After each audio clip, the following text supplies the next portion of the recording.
Welcome to USA Global TV and Radio, where our mission is to provide education, entertainment, hope, and inspiration. USA Global TV and Radio connects you with experts and audiences all around the world every single day to help you succeed in business and to live a richer life. Visit us at usaglobaltv.com to learn about career and life-changing training and mentoring programs like the Listening Mentor. Subscribe to our newsletter to stay informed about our special programs and offers.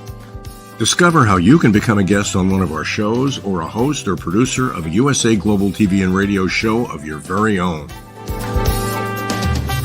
That's USA Global TV and Radio, where the doctor is always in.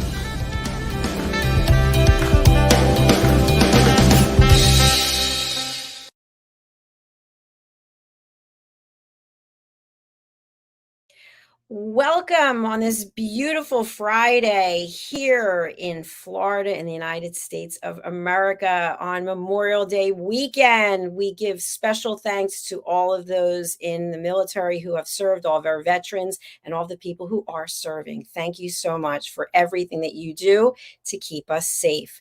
I'm Dr. Jacalyn Kerbeck, and this is USA Global TV and Radio. We're coming to you live right now on a number of platforms: YouTube, Facebook, LinkedIn, Instagram, Roku worldwide, Amazon Fire, and many more. Our show is coexistence and sustainability. And our topic today is mysteries of the majestic elephant, giants of the wild.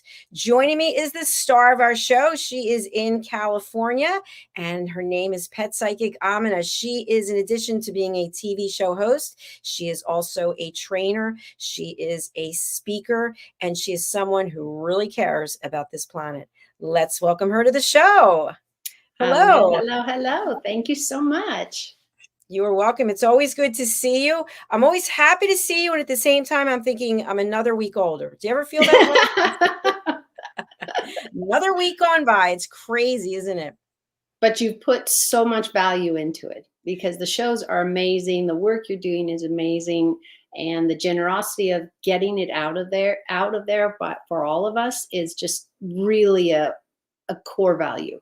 Well, thank you. That's very sweet of you. I appreciate it. You and I have been together doing this from the days of rapping with Dr. Jacalyn to USA Global TV and Radio. What would you say, before we get into our topic, what would you say is some of the takeaways for being a TV show host? What have you found about yourself or about this particular work that you're doing? What comes to mind? What comes to mind is every time I see us and you log us all in and we get our show started, it's another chance to educate people about things we are passionate about, things that we've worked in and been a part of, and share with others not only our passion. For me, it is always about saving lives. And there's so many of us that what we do, the chain reaction is we're saving lives. I love that. I really love that. That's beautiful. And it's interesting because I'm always learning something. I just was telling somebody the other day, I was telling them about you. I forget who it was, maybe somebody I was teaching in a fitness class, about how much I've learned from you. And what really comes to mind is, if you don't know the information, then there's no way you're going to be changing your behavior in a positive way because you don't realize what's going on. And so you really have brought so much awareness about what's going on in the planet. And I think I shared before, as a result of you, I was on another show, we were talking about flowers, and I said, after working with Pet Psychic AMINAH, I don't buy cut flowers anymore. I use hairspray. I don't use those makeup things to take off your, I don't burn candles. I could go on and on and on. So today you're going to teach us about elephants. And for some people, it's a good luck marker, good luck charm, isn't it? I believe so. And it's a cultural thing on many of the good luck or bad luck.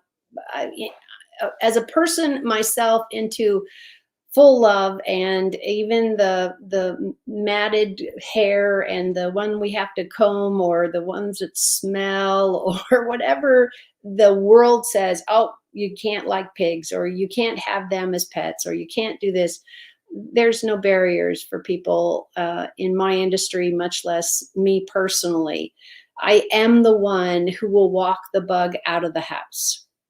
I have a lot of, you know how you come from fast food and it's either been delivered or you got it and you got the little cups and you drank everything. Well, I keep one or two of those little cups or the big cups because that's what I catch the bugs in and walk them outside because they're just dying to go, oh my gosh, I don't think I want to be in here. We have cats and they're going to play with them, not to their benefit at all. So I just know that no one, God and spirits and whatever you believe is how the world got put together. There isn't an excess or there isn't a throwaway bug or big horse or whatever we have in nature. I still don't know the point of many animals, much less insects and weeds. I have spent a great deal of time with weeds because I grow a lot of plants. You know, the fact that you had told me about the weeds and also about dandelions, I've been passing that on as well. Before we get into the topic, though, I do have a question for you because this just came up.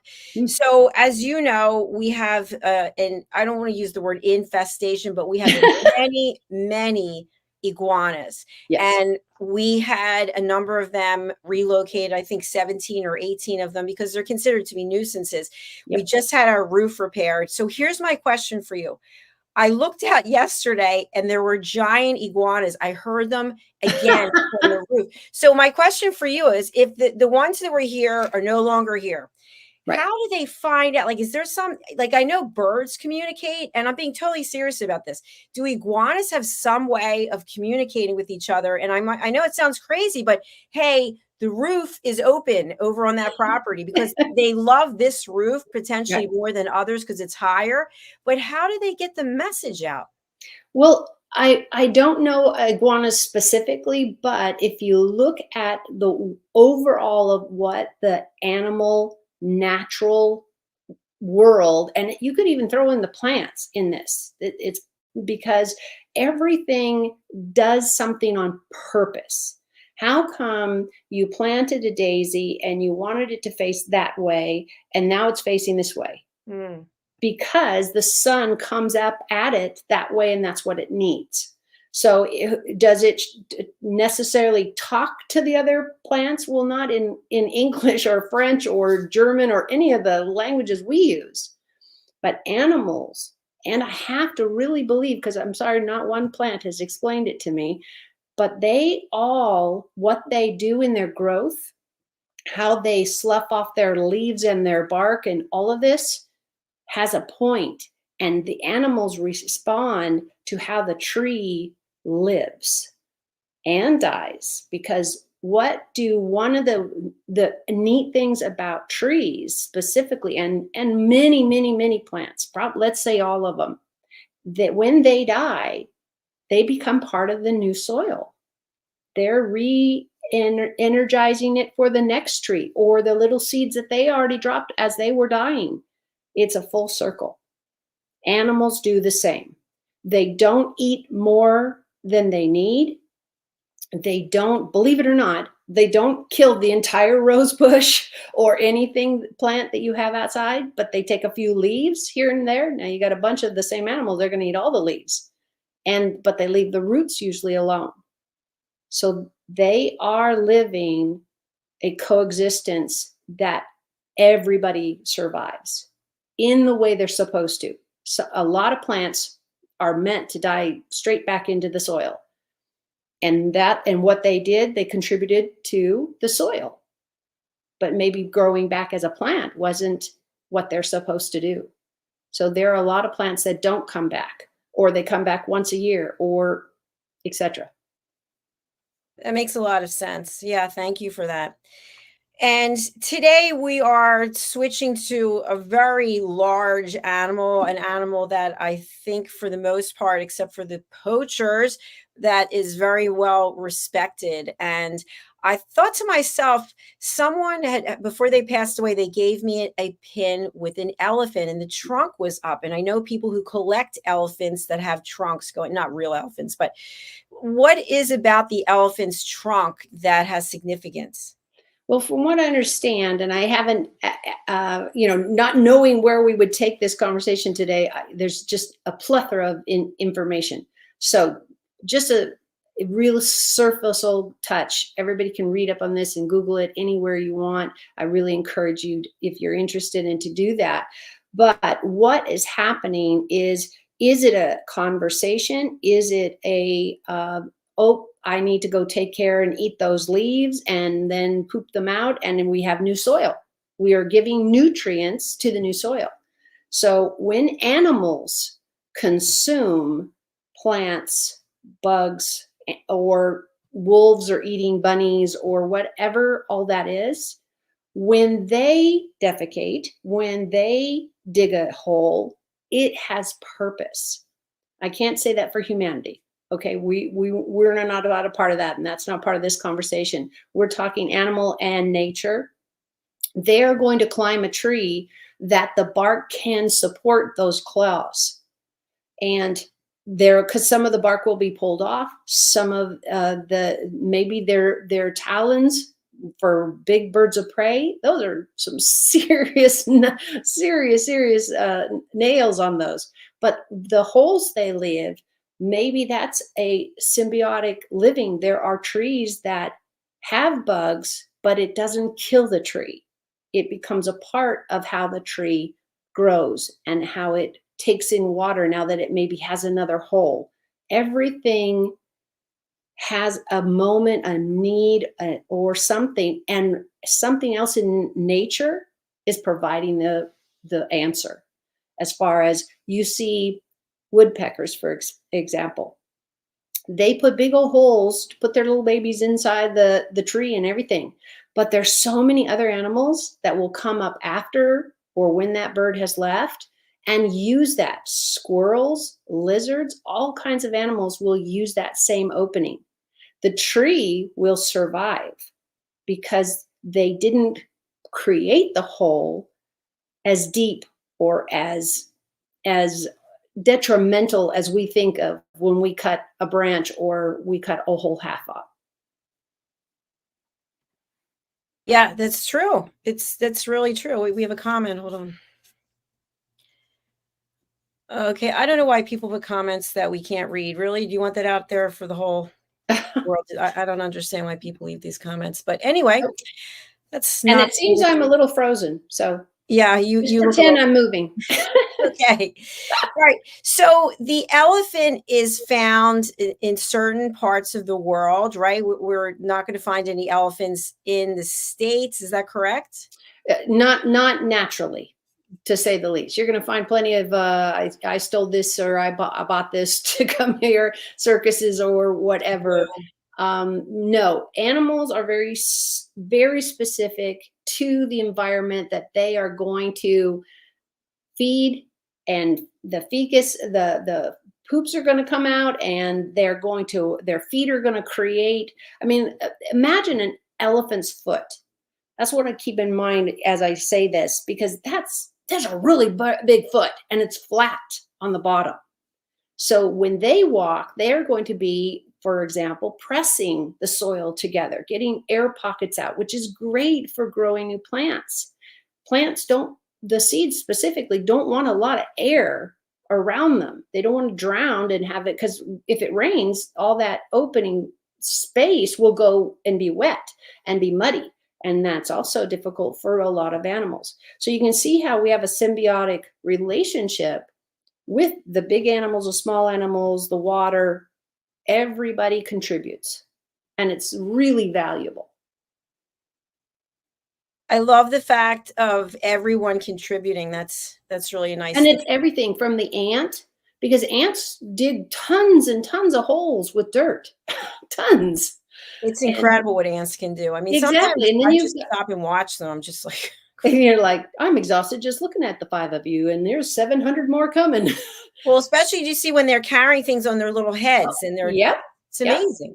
Yeah. And where do you think a lot, and I've said this before, probably, I know I have, this is where technology really gets their boost. Somebody sitting out in their patio or trying to build a house and they're looking at it going, oh my gosh, I don't know how to do this. Because somebody had to invent not only knives and the hatchets to cut the wood, but also how did you put the wood together? So where did nails come in? Where did something that started with nails? I will bet you a whole dollar, but a lot more. $1. There it is, everyone. It's $1. Everything was brought here by animals and bugs and everything. And I will bet you all of our techniques can be brought back to something natural. A tree did it, a bug did it, a bird did it, the squirrels did it. And they went, hey, I could stay dry in that hole, make it bigger, add wood, etc. That's such a good point. I never actually thought about that. I would say that's true, except for the Statue of Liberty. I think that was brought here some other way.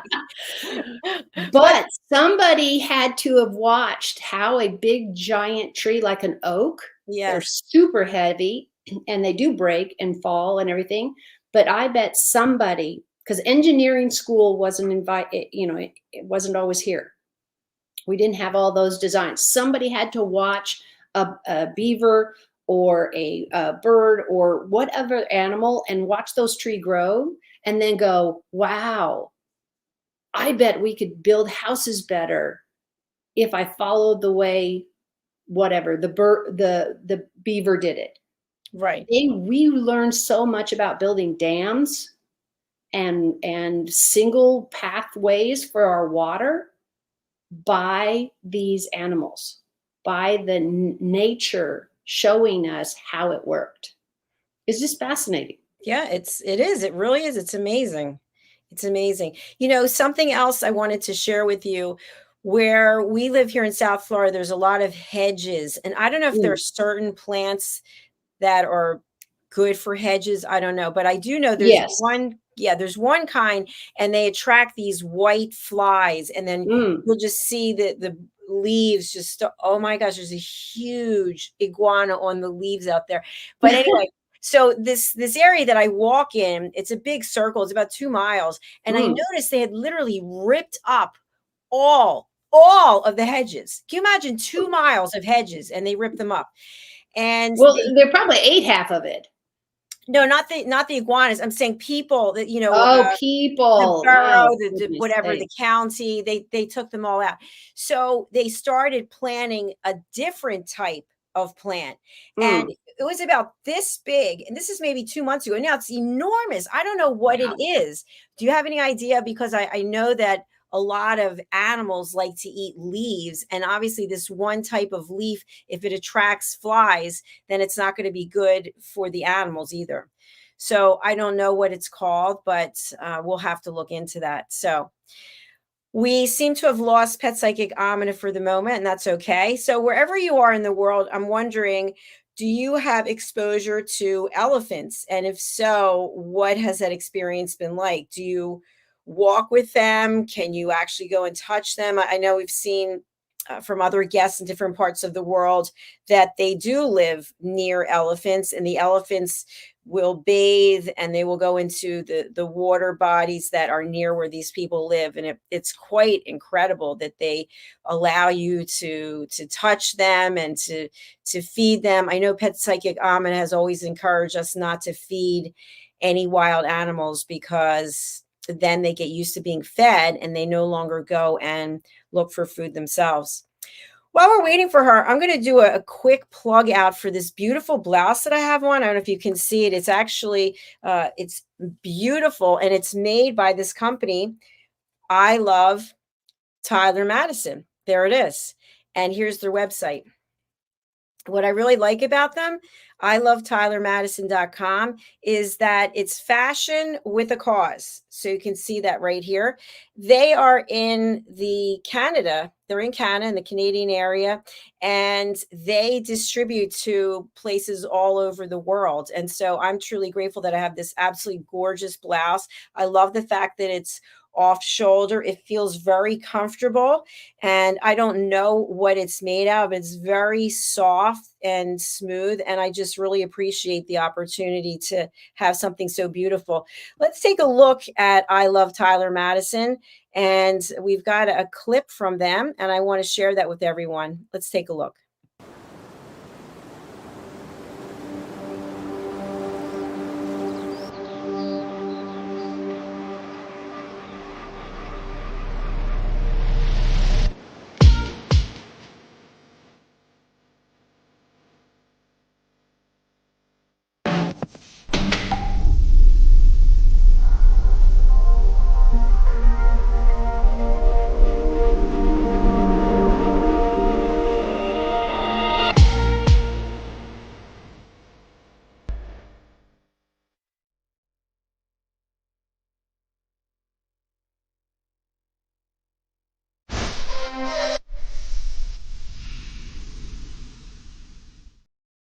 All right, there you have it.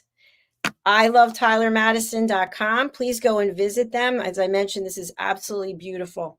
I also want to talk a little bit about the hair jewelry that I have in. I don't know if you can see these beautiful pieces. They're absolutely stunning. I purchased these from Tarina Tarantino.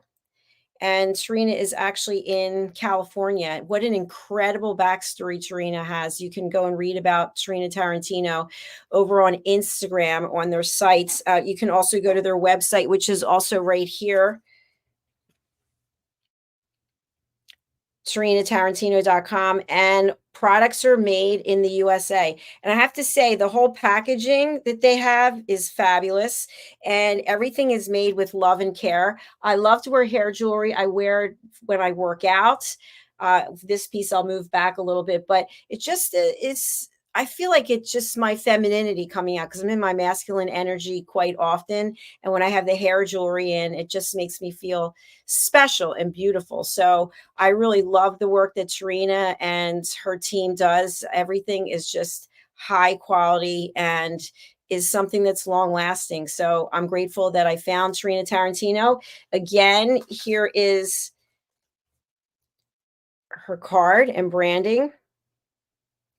And here's the website, TarinaTarantino.com. And I also like to mention that I'm not a paid spokesperson for TarinaTarantino.com or ILoveYouTylerMadison.com. So I just am somebody who really likes to support other women. I love empowering women, and whenever I get the chance, that's what I'm doing. So I love Tyler Madison as well as Tarina Tarantino. Go and check them out.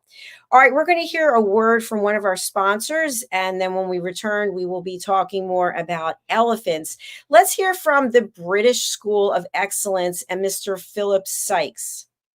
USA Global TV and Radio proudly presents our partner and sponsor, Mr. Philip Sykes and the British School of Excellence. Building confidence, changing lives. And now, proudly presenting the Polished Professional. On a transformative journey with the British School of Excellence's comprehensive suite of masterclasses, crafted to elevate your professional and personal life. 8 outstanding modules will elevate you to the next level. Module 1, Exploring Life's Purpose, delves into the depths of self-discovery, guiding you to chart your unique path to fulfillment and success. Module 2, Mastering Professional Presence and Confidence. This masterclass is a deep dive into the art of self-assurance and commanding presence, which is essential for standing out in today's competitive landscape. Module 3, Learn the secrets of visual impact, how to curate a personal style that amplifies your professional brand. Module 4, Mastering Professional Etiquette and Communication Excellence, navigating the nuances of corporate interaction with grace and tact. Module 5, Elegance in Eloquence. We impart powerful techniques to captivate and persuade any audience with your oratory skills. Module 6, Unlock the potential of your emotional intelligence, EQ, and harness the ability to connect, empathize, and lead with emotional savvy. Module 7, Mastering DISC, building a gateway to understanding behavioral styles, fostering better personal and professional relationships. Module 8, Mastery in Dining Etiquette, building your confidence to perfect the subtleties of dining with finesse, enhancing your social savviness at any table. Step into the Polished Professional program where poise, elegance, and excellence aren't just taught, they're instilled for life. Join us to redefine your potential and polish your professional edge. To learn more, go to thebritishschoolofexcellence.com. The British School of Excellence are investors in people. Let us invest in you. All right. Thank you to the British School of Excellence and Mr. Philip Sykes, a dear friend of mine. We are back on coexistence and sustainability, discussing the majestic elephants. Let's welcome back the star of our show, Pet Psychic AMINAH. Hello. There we go. Good I to know have if you I click back. enough buttons, I'll hit back. I was like, whoa, where is she? Yeah. Okay, so let's get back into the elephants. Do you know, do the elephants live in rainforests? Do they live where do they live? You're going to see different types. You've got the African elephant. You've got in, I believe, Indonesia and that part of the world. You have a little bit different type of elephant. So I don't remember off the top of my head because I haven't talked about this in a while. But we have about under 5 different locations on the planet where elephants are actually supposed to be there. Now, we've moved a lot of animals in different places. What the elephant really became a tool in a positive way, in a coexistence with humans as they moved out farther and farther away from, places where a lot of people were living. Water is always essential, and you have that. Well, elephants are going to be in those same places. This is also the conflict between people who live in places that elephants are native to, and they're going to come around and they're going to just take whatever food, because for them, everything outside is the free for all, basically the place of groceries and all types of things, and a safe place to live, a safe place to have their babies. So they don't look at it as like, oh, that must be, Bob's over there, and that's, Susie's over there, and she's got her name on it. It doesn't work that way. Elephants are highly intelligent, but they're also going to push their way around, save their babies, get things going, having enough food. And that's why they're on the move. Can you imagine how much green plants they consume in, I don't know, just for lunch? I don't have that number, but it's weighted in pounds and lots of it. When we have them in captivity, you're going to see the hay bedding, and it's easier for them on their joints to be on softer ground. If you can imagine how big these animals are, they're truly, their own little condos, if you want to look at it with that example. And their consumption of the hay and or the trees or the leaves. And a lot of people are going to look at it that, oh, you mean the decimation of it. An elephant, even a whole herd, will not, believe it or not, clean out the whole thing. It'll look like that maybe to us, but when they defecate, those seeds come back out, and they already have the fertilizer, and they usually are in a place where it's raining, and those seeds regerminate.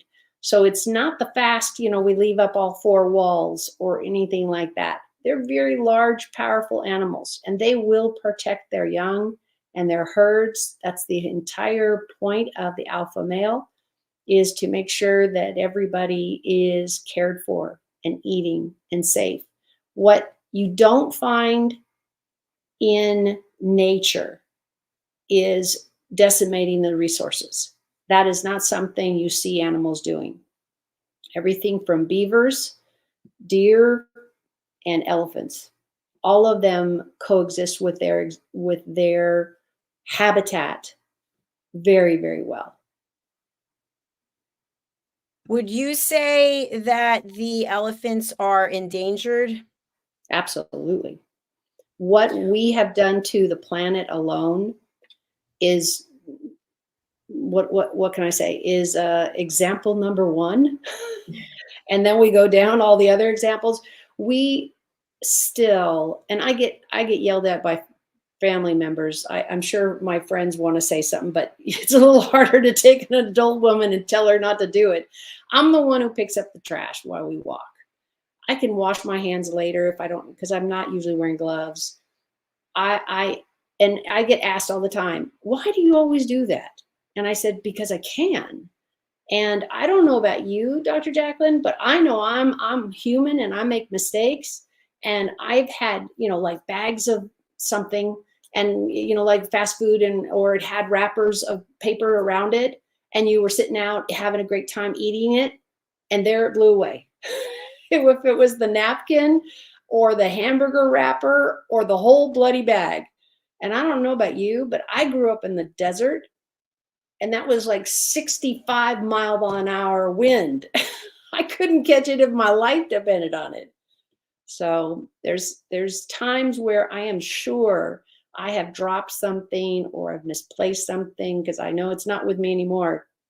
And I do feel bad because I understand all the, not only the reading, the college education and working with wildlife for so long, I understand that our trash is taking their lives. And I don't mean just in resources.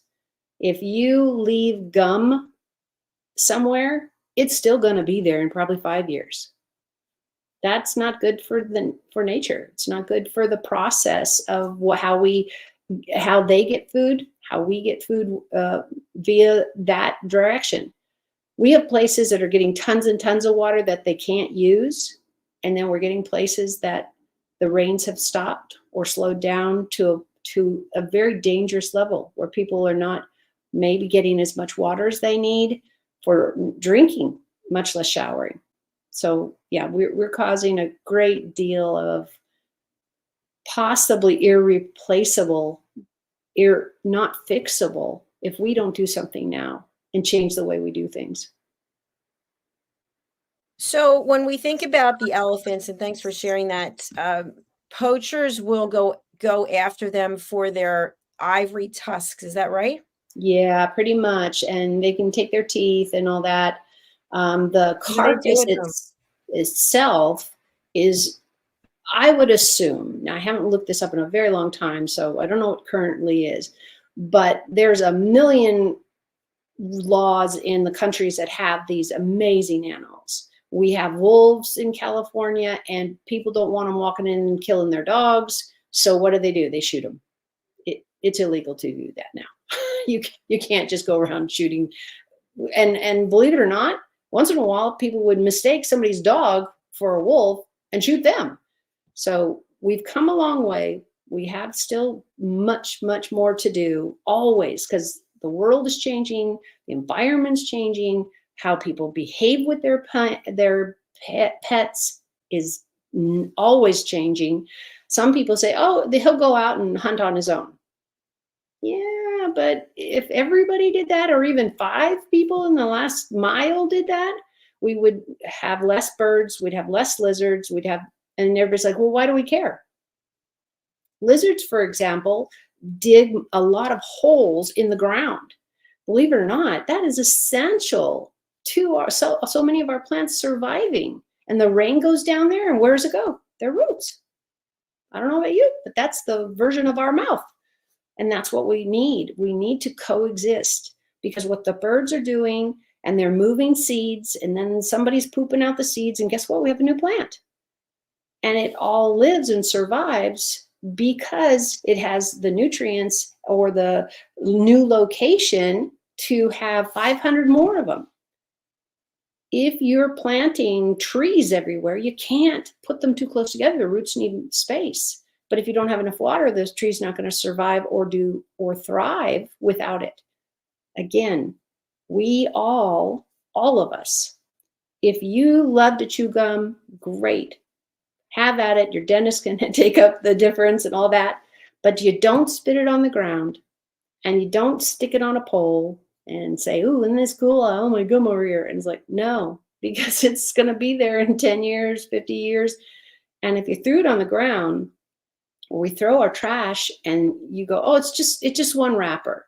No. What happens if somebody else just dropped one wrapper and 20 other people in that week dropped another wrapper? We are in the process of killing what we need to survive.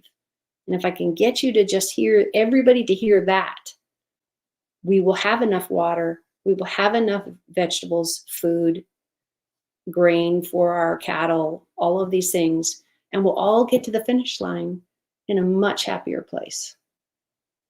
Dun, da, da, da. I love that. That's what it's all about. It's true, right? It's true. If we don't start saying that, oh, I don't need 600 of those, whatever it is, because we're overusing. And I don't know about you, but I've had things in my house and I'm like, I think I would probably give that away or donate it to somebody. Yes, Because there are so many somebodies that don't have anything. it's And true. don't have a jacket. I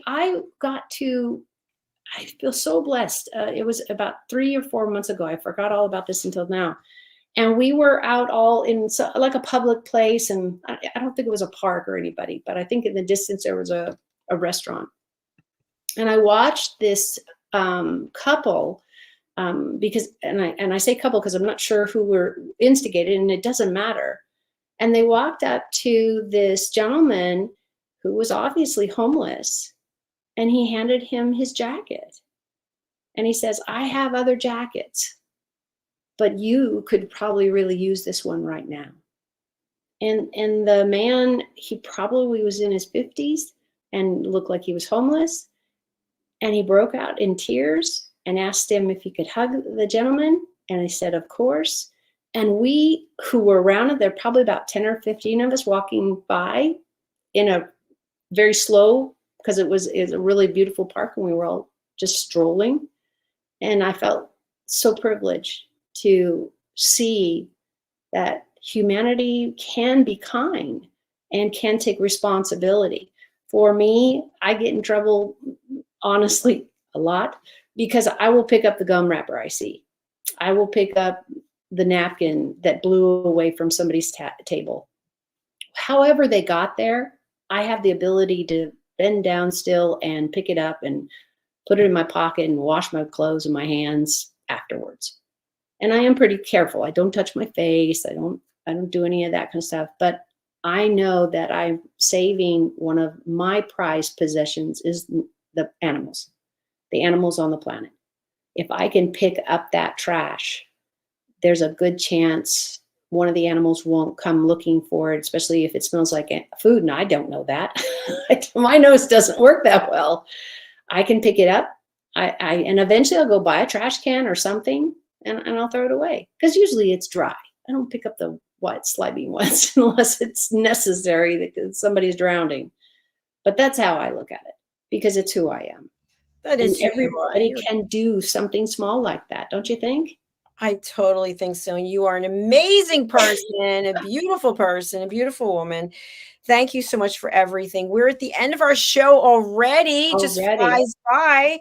So what would you like to leave the audience with? This is a special holiday weekend. We've got people out there who have been doing everything they can to keep our country safe.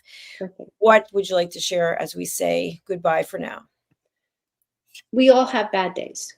I don't know who this is for, but there's a young man out there that's going to watch this recording. Thank you very much for doing that. And really, really hope you will hear me when I say, it's okay. It's okay what you're doing. It's okay where you're at. And I wish you well. And I don't even know if we're still live, but I'll send it out anyway. Oh, good, because all my screen is doing all kinds of things. Still here. Well, good. And this young man, you have a family and that you don't really think is close to you, but they are.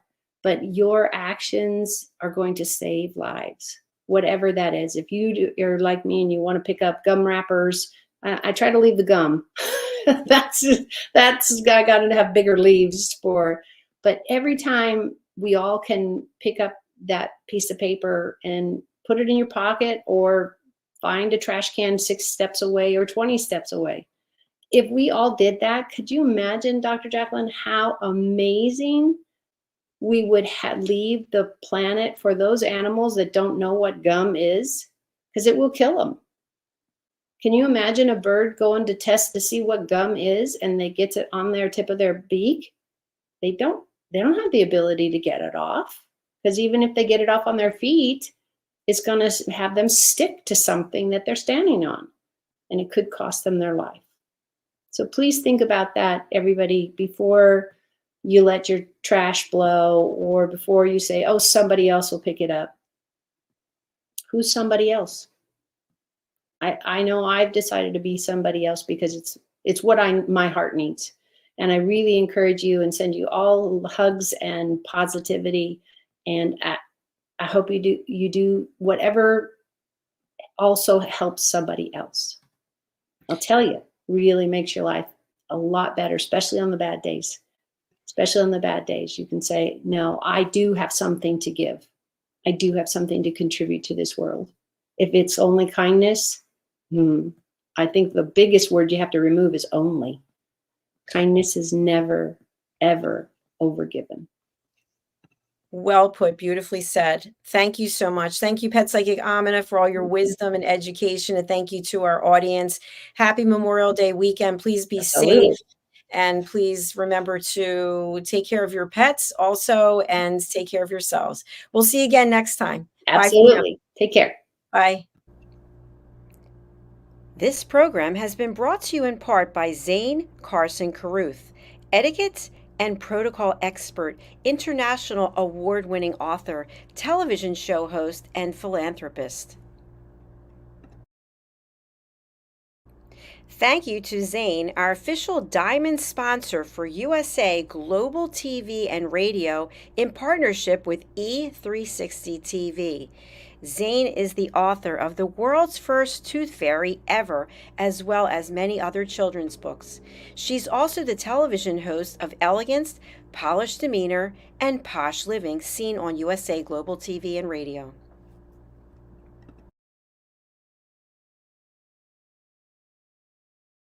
Hi, my name is Zane Carson Carruth, and I'm the author of this book, The World's First Tooth Fairy Ever.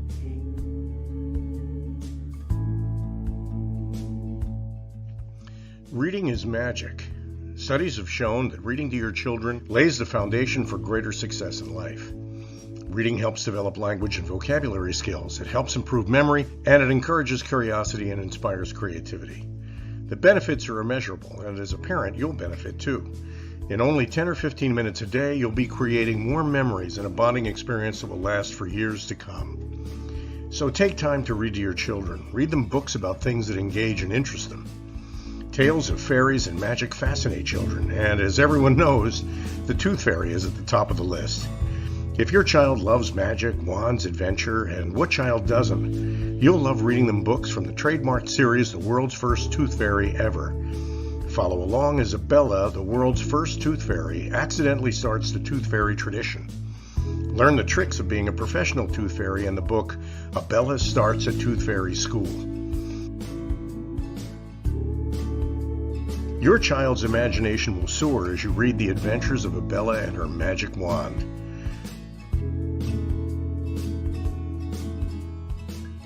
These wonderful books are available at worldsfirsttoothfairy.com and at Amazon, Barnes & Noble, and Walmart.